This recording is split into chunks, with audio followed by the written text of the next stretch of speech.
Okay, let's dive right into this. So, you, or someone you know, is gearing up to step onto the competition floor for the very first time. And look, it's absolutely thrilling, but let's be real, it can also be kind of terrifying, right? Unfamiliar venues, strict judging formats, the intense pressure of those blinding stage lights, it's totally normal to feel like you might be forgetting something huge. But don't worry, today we're going to completely demystify this whole process in this explainer, using some great insights from our source material. So here is the complete dancer's journey. Think of this as your virtual dress rehearsal. By looking at the whole event chronologically, from the weeks leading up to it right through to morning arrival, those tense minutes backstage, your actual stage time, and then the hours after, we're basically taking this chaotic, intimidating event and turning it into a predictable, manageable sequence. Because at the end of the day, knowledge is power, right? Knowing the timeline literally puts you in the driver's seat. Here's our exact itinerary. We've got 1, before you arrive, 2, at the venue, 3, backstage nerves, 4, during the performance, and finally, number 5, after you dance.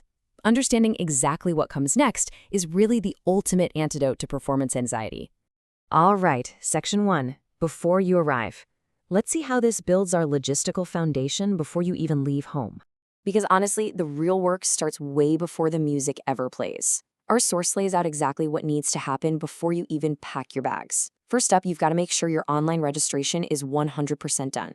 That means having your routine length and music files submitted. Second, check those rule sheets like your life depends on it. Formats differ wildly, especially on footwear rules, prop limits, and what's actually allowed on the floor.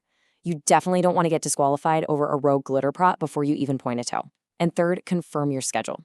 Getting these specific logistical steps done at home saves you from having to decode some massive, confusing check-in procedure while standing in a jam-packed lobby. You want to walk through those doors feeling totally ready. Moving right along to section 2, at the venue. Time for check-in and warm-up. The second you're checked in, you need to go scout out 4 key areas immediately. Where is the stage entrance? Where is your designated warm-up space? Where are the restrooms? And where is the on-deck waiting area?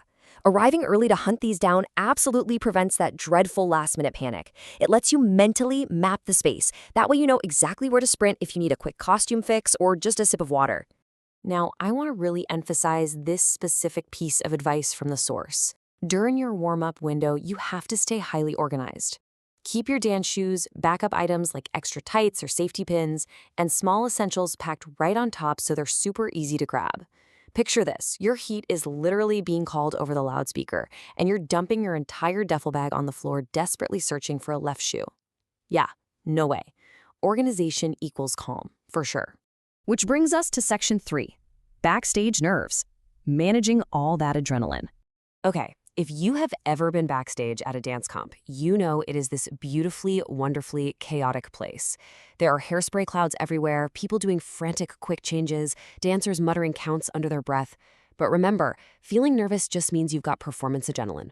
Listen to this brilliant mindset shift from the source article. Treat the wait like a routine itself. Stay focused on your first counts, breathe steadily. That hits the nail on the head. Instead of letting all that wild backstage energy get to you, turn inward. Focus on your own body, your own breathing. This is absolutely not the time to be comparing yourself to the person stretching next to you. They are running their race, and you are running yours. To help maintain that inward focus, try using very specific, actionable mental cues. I'm talking about things like breathe on the first 8 or eyes up on the traveling section. Relying on these gives your brain a specific job to do, which totally distracts it from being nervous. And check out that last point, a controlled, clean entrance. Treating the actual physical walk to your spot on the floor as part of the routine, that sets such a strong, confident tone. You are literally performing the second the audience can see you. All right, let's step into the spotlight. Section 4, during the performance. Focus on execution.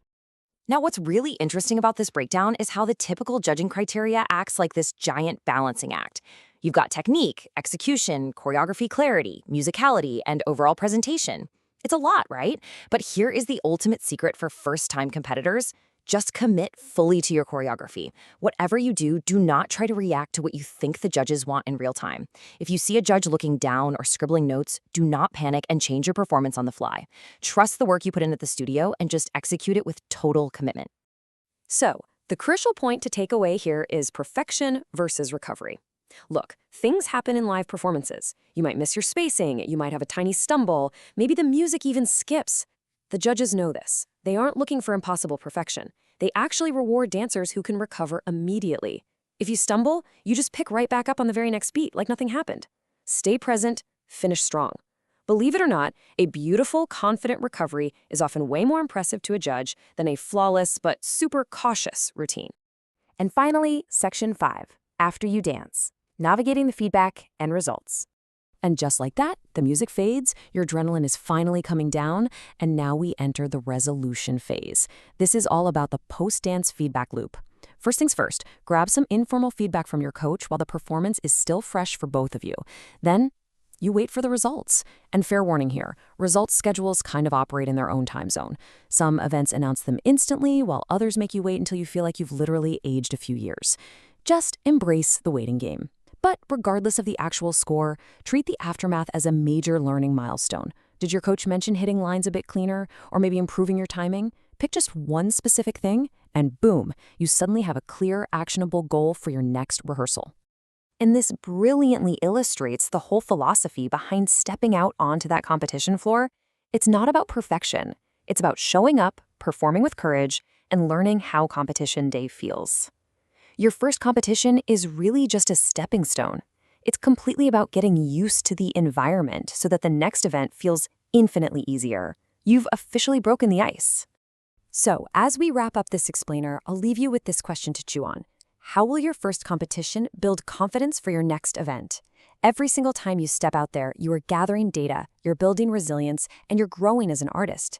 Take what you've learned today, map out your journey, and go step back onto that dance floor with absolute pride. Keep learning, and I'll catch you next time.